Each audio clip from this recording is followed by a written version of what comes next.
I'm Renee Hill from Queens Civic Congress. I'm a Vice President. How are you? Good, thanks.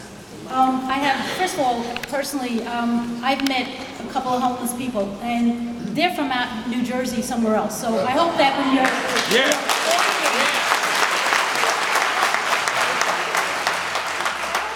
You audit, you look at where they're from.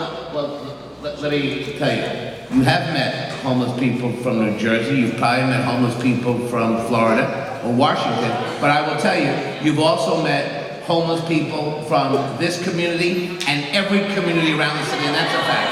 That's a fact. That's a fact. No, we can't scare those people, but that's not our responsibility. A lot, actually. A lot, actually. We need that audited as well. I'm just being honest. Okay. I'm just being honest with you. Okay. Well, all right. And then every homeless shelter that's been opened in the past few years was under an emergency procurement. By making such a declaration, the mayor is bypassing the URLA process and any form of contract bidding. This is clearly an abuse of the procurement process. Would you say this is illegal? And would you, how could you do, what could you do to stop this? Every administration, mayor, controller, have always had, given the crisis, an emergency declaration out there. Because when the system spikes, as it has, without an emergency deck, we would not be able to move quickly to help people on the street. And that is a tool that, if not abused, has helped a lot. That's how we get kids off the streets. That's how people don't die.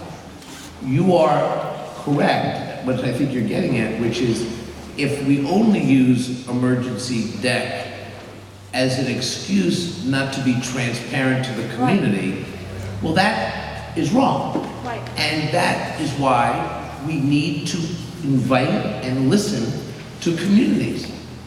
Listen, in my years in government, working as a borough president and as controller, I have gone to community organizations that were grappling with the issue of whether it's a major 40-story development or a homeless shelter in the community.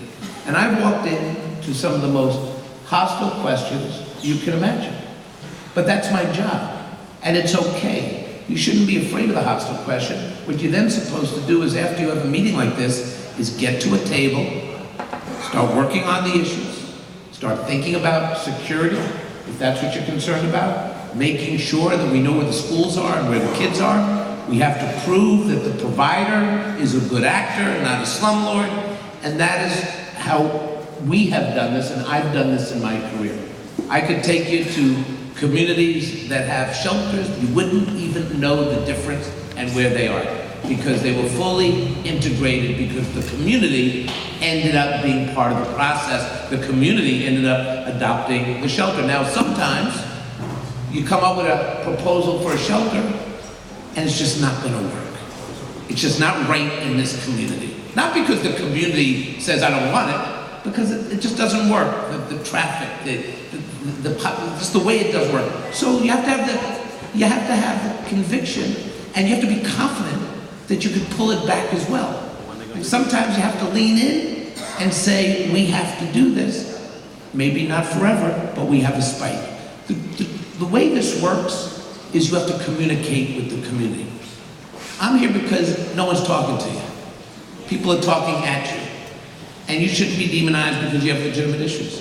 And if I fundamentally disagree with something someone says tonight, like the comment about New Jersey, then you gotta respect my opinion based on what I've seen too.